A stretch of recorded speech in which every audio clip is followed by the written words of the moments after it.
Hello friend, আসসালামু আলাইকুম। কেমন আছো তোমরা সবাই? আশা করি ভালো আছো, আমিও ভালো আছি।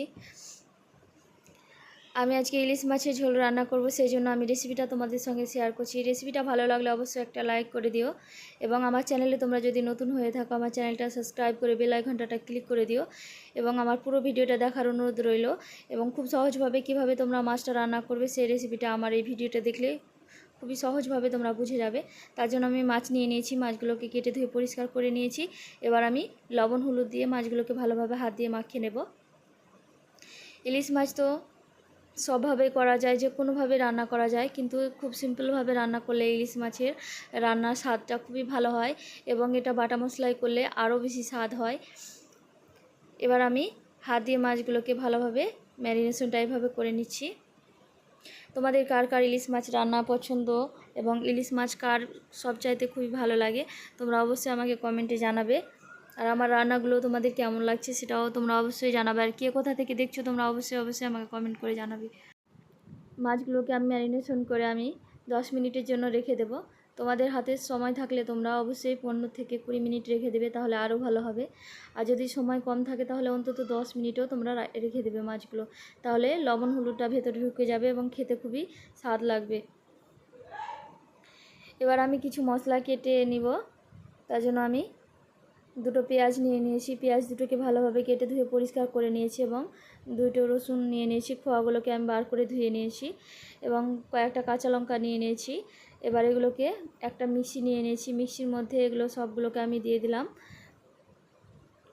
এবার এগুলো দিয়ে ভালোভাবে পেস্ট করে নিচ্ছি। এভাবে পেস্ট করে নেওয়ার আগে আমি একটু জল দিয়ে দেব। জলটা দেওয়ার পরে আমি ঢাকনাটা লাগিয়ে দেব এভাবে। এবার আমি মিহি পেস্ট বানিয়ে নেব। আমি এখানে নারকেল দিলাম, নারকেলটা অপশনাল, তোমরা চাইলে দিতে পারো আবার নাও পারো। একটু রান্নার স্বাদটা যেন ভালো হয় তার জন্য আমি নারকেলটা দিলাম, কারণ নারকেল আমার একটা পছন্দের জিনিস, সেই জন্য আমি দিলাম। তোমাদের কাছে থাকলে তোমরা দিবে, আবার না থাকলে স্কিপ করে যেতে পারো। এভাবে আমি মিহি করে বেটে নিয়েছি মশলাগুলো। তোমরা যদি পারো তো শিলপাটায় বেটে নেবে, তাহলে রান্নার স্বাদটা আরও বেশি ভালো হবে। আমি এবার ইন্ডাকশনটা অন করে একটা ফ্রাই প্যান বসিয়ে দিলাম রান্নাটা করার জন্য। এবার আমি ফ্রাই প্যানে তেল দিয়ে দেব পরিমাণ মতো। তেলটাকে আমি ভালোভাবে গরম করে নিব। সব সময় তোমরা মাছ রান্না করার আগে তেলটা একটু ভালোভাবে গরম করে নিবে, তাহলে রান্নাটা খুবই ভালো হবে, মাছগুলো লেগে যাবে না। এবার আমি একবার নাড়িয়ে দিলাম এভাবে। তেলটা খুবই একটা গরম হয়ে গেছে।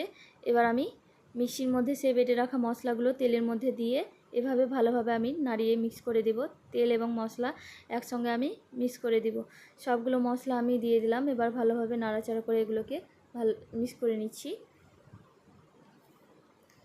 যেন এইভাবে নাড়তে নাড়তে এর কাঁচা গন্ধটা চলে যায়।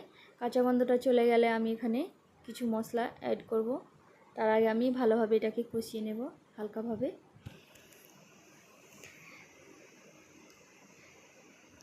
এর কাঁচা গন্ধ অনেকটাই চলে গেছে। এবার আমি পরিমাণ মতো হলুদ গুঁড়ো দিয়ে দেব। পরিমাণ মতো হলুদ গুঁড়ো দেওয়ার পরে আমি এখানে পরিমাণ মতো লঙ্কা গুঁড়ো দিয়ে দেব। তোমরা যদি গুঁড়ো মশলা না ব্যবহার করতে চাও, বাটা মশলায় রান্না করতে চাও, তাহলে সবগুলো মশলা একসঙ্গে বেটে নেবে, তাহলে রান্নার স্বাদ আরও বেড়ে যাবে।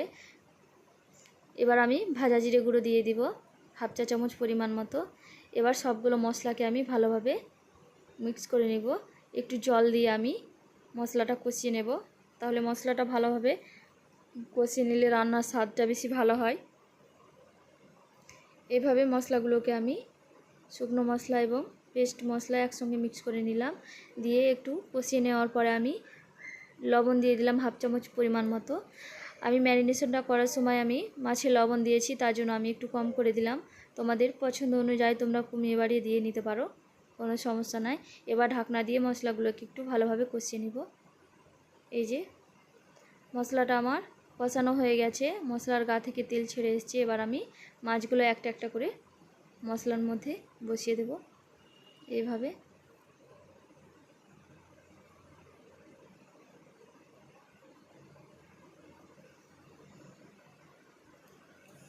এই রান্নাটা তোমরা ভাত, রুটি, পরোটা সব কিছুর সঙ্গেই খেতে পারো, কারণ এই মাছটা অনেক সুস্বাদু মাছ। ইলিশ মাছ সবার পছন্দেরই একটা মাছ, তার জন্য আমরা প্রায় এটা বেশিরভাগই করে থাকি। আর তোমাদের কার কার খুবই ভালো লাগে অবশ্যই আমার এই রান্নাটা ট্রাই করতে পারো। খুব সহজভাবে এবং খুব অল্প সময়ের মধ্যে এই রান্নাটা হয়ে যায়।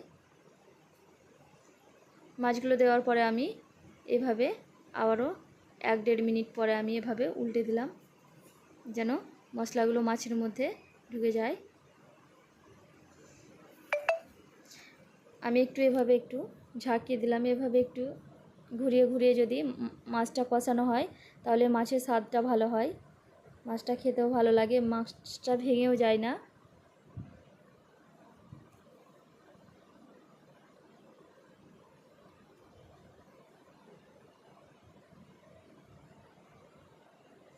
মাছগুলো আমার কষানো হয়ে গেছে, এবার আমি জল দিয়ে দেব। আমি পরিমাণ মতো জল দিয়ে নিচ্ছি। তোমরা জলটা কমিয়ে বাড়িয়ে দিয়ে নিতে পারো, কোনো সমস্যা নাই। যা যেরকম ঝোল পছন্দ সে অনুযায়ী তোমরা জলটা দিয়ে নেবে। ইলিশ মাছের ঝোলটাই আরও টেস্ট হয়, তার জন্য আমি এখানে একটু জলটা বেশি করে দিয়েছি। গরম গরম ভাত আর ইলিশ মাছ আমাদের কাছে তো খুবই ভালো লাগে, আর কোনো কিছুই খেতে ইচ্ছা হয় না।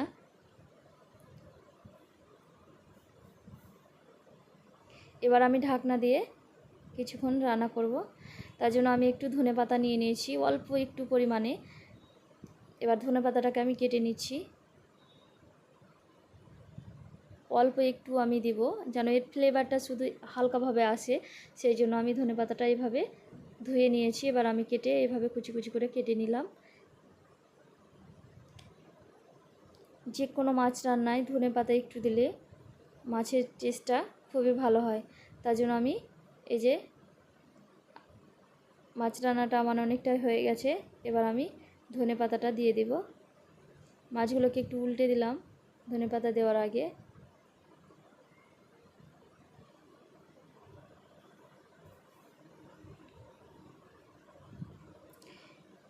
সবগুলো মাছ আমি এভাবে একটু নাড়িয়ে দিলাম উল্টে। এবার আমি ধনেপাতা কুচিটা দিয়ে দেবো মাছের মধ্যে।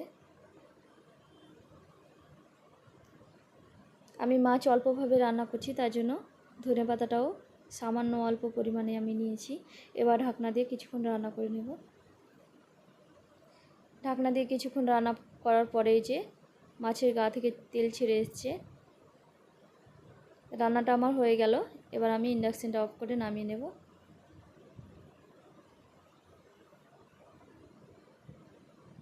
এবার আমরা একটা থালায় গরম গরম ভাত নিয়ে নিয়েছি আর ইলিশ মাছ। দেখো কি সুন্দর তেল ছেড়ে এসছে মাছের তেলটা দিয়েই তো অনেকটা এক থালা ভাত খাওয়া যাবে। আজকের মতো টাটা, সবাই ভালো থেকো।